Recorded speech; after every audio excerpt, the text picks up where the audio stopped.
Olá, eu gostaria de começar agradecendo todos que vão compor a banca, em especial a professora doutora Francesca Colombo, que aceitou me orientar nesse trabalho, e em seguida aos professores Antônio Isidoro Piacentin e Vinícius Pacheco Flumian, que aceitaram compor a mesa julgadora. O tema do meu trabalho é as limitações do direito de greve em um sistema de unicidade sindical. A motivação começou e surgiu a partir de entender como o direito de greve é legislado hoje no Brasil, como é a origem desse direito de greve e qual é o efeito, a consequência da unicidade sindical no direito de greve. O problema de pesquisa era quais são as limitações do direito de greve a partir de um sistema de unicidade sindical. Os objetivos gerais era entender como o direito de greve é legislado no Brasil hoje e os objetivos específicos eram entender as limitações, as origens dessas limitações do direito de greve e, em seguida, ver como o direito de greve é tratado na jurisprudência brasileira a partir de alguns julgados específicos e qual é a real efetividade desse direito previsto na Constituição Brasileira de 88. Em relação à metodologia, a natureza da pesquisa foi básica, a abordagem do problema foi qualitativa. Em relação aos objetivos, a pesquisa foi exploratória e o método utilizado foi o dedutivo. Em relação ao material, ele foi essencialmente bibliográfico, passando por doutrina, jurisprudência e análise de dados estatísticos. Meu trabalho está dividido em três capítulos. No primeiro capítulo, eu analiso a origem do corporativismo varguista, principalmente.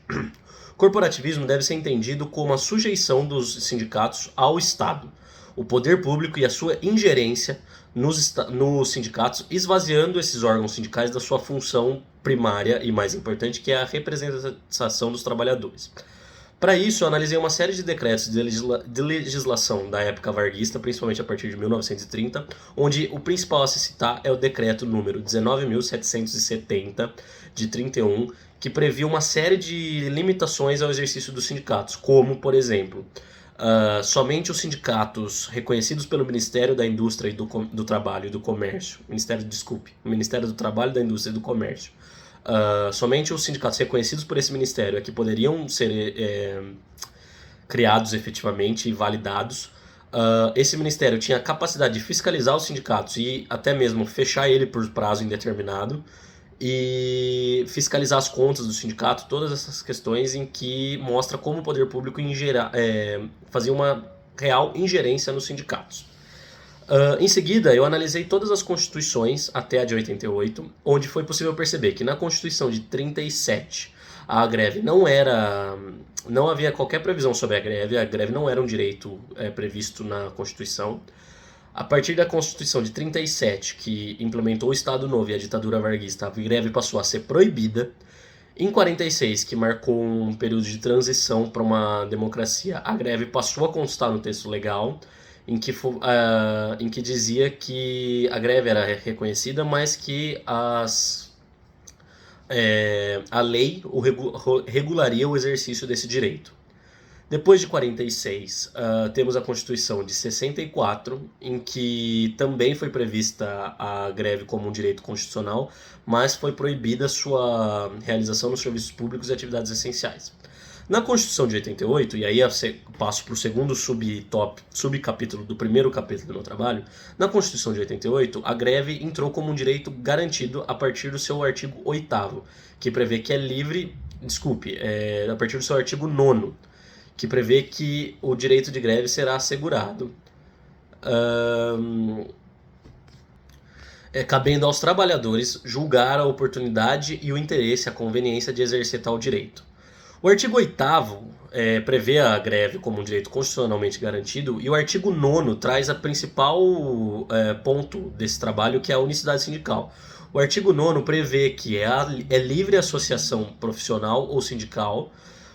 E esse é o caput do artigo que nos leva a crer que a Constituição de 88 garante a liberdade sindical de forma plena e efetiva. Contudo, os parágrafos desse artigo estabelecem.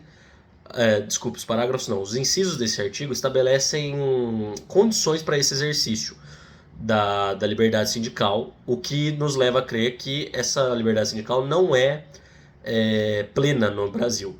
O inciso primeiro, veda, ele é importante, porque ele veda a ingerência do Estado nos sindicatos.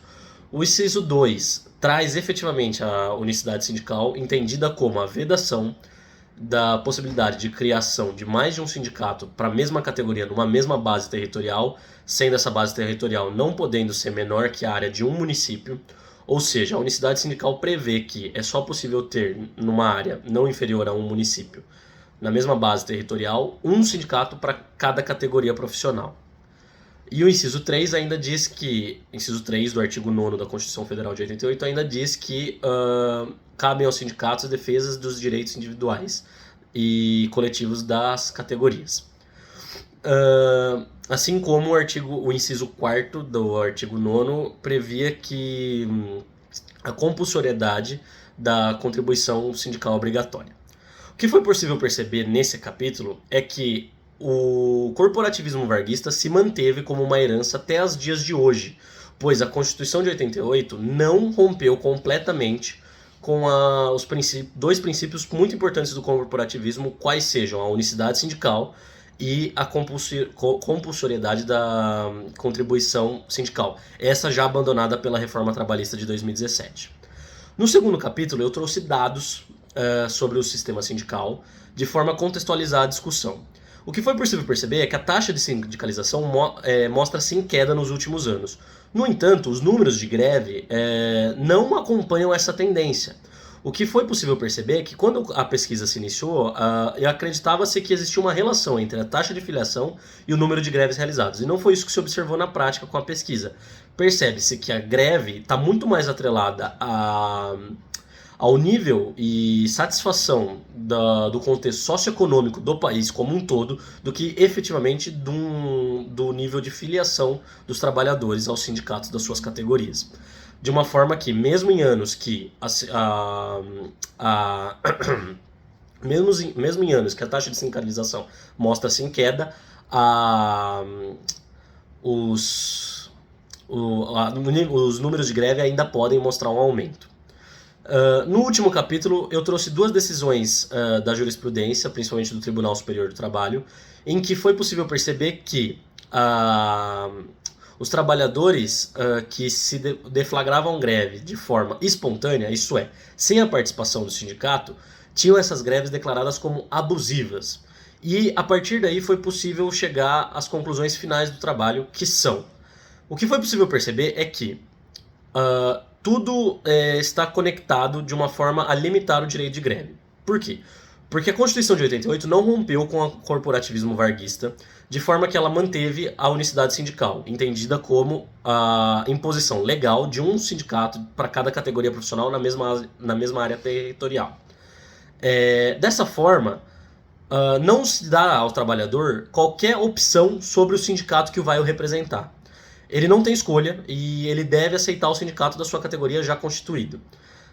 E isso é importante, como que isso limita o direito de greve. A gente pode perceber que a jurisprudência não aceita o direito de greve feito de forma espontânea. Isso é, se um grupo de trabalhadores se organiza de forma espontânea, sem a participação do seu sindicato, por qualquer razão que seja, vamos supor, por não se sentir representado pelo sindicato da categoria, por aquele sindicato da categoria não refletir os melhores interesses daquele grupo de trabalhadores, eles se reúnem de forma espontânea e deflagram uma greve, a jurisprudência brasileira, a partir da Constituição e da lei de greve, vai considerar esse exercício de greve ilegal, de forma que, ao trabalhador, não resta outra opção para exercer o direito de greve, a não ser passar pelo sindicato.